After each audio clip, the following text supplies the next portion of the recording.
You supported the recently enacted health care reform legislation. And one of its selling points from President Obama was that it would lead to a reduction in health care premiums for the average family. That hasn't happened. How do you explain it? Also, let me add that there was also a promise that you could keep your own insurance, and there's been some doubts cast on that as well.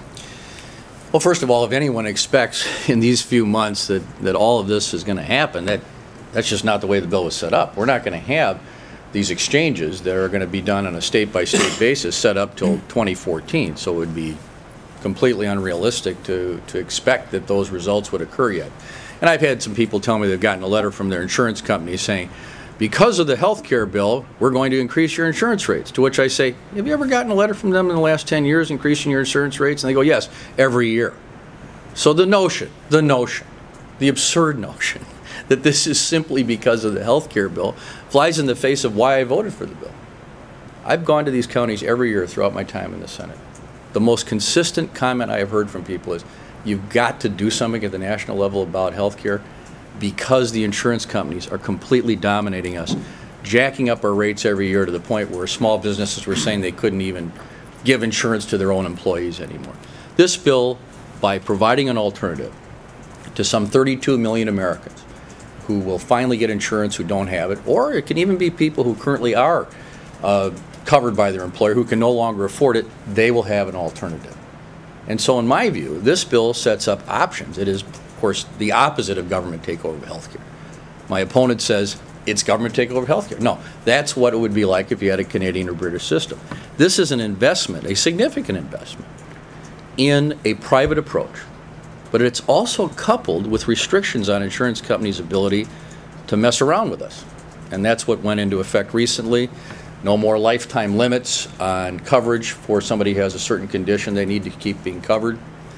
Over 1 million Wisconsinites who have pre-existing conditions can no longer be prevented from getting insurance. Young people who are up to age 26 can be covered under their parents' plan. And so, you know, I suppose there could be examples of where somebody could argue that this bill somehow in some way would force somebody to give up their current insurance, but frankly there's very little in there that I could see that would do that. I don't know why it would force somebody to give up their insurance. Senator, how can you increase the risk and not expect the cost to go up? What do you mean by the risk? You force the insurance companies to keep children on until 26. You force insurance companies to accept pre-existing conditions. Those two things, by definition, are higher risk and by definition cause higher costs. Well, my view is the insurance companies have done awfully well over the years and spent a lot of money on things that don't have anything to do with health care. And our bill includes a provision that requires for the first time that insurance companies have to spend 80 to 85% of everything they get on health care, as opposed to big glass buildings in the cities. There's an awful lot of money being made, and it's very disturbing abuse, I think, of the people of this country. So I think there's a lot of fat there in the insurance profits, and I think it's a good thing to force them to be more reasonable and you know, Wisconsin's always had this. We have the toughest insurance for 100 years. We've had, or close to 100 years, we've had the toughest insurance rules in the country, the toughest insurance commissioner, but we also have a thriving private insurance system in the state.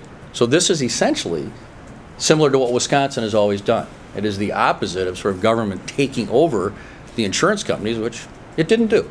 That's not what the bill did.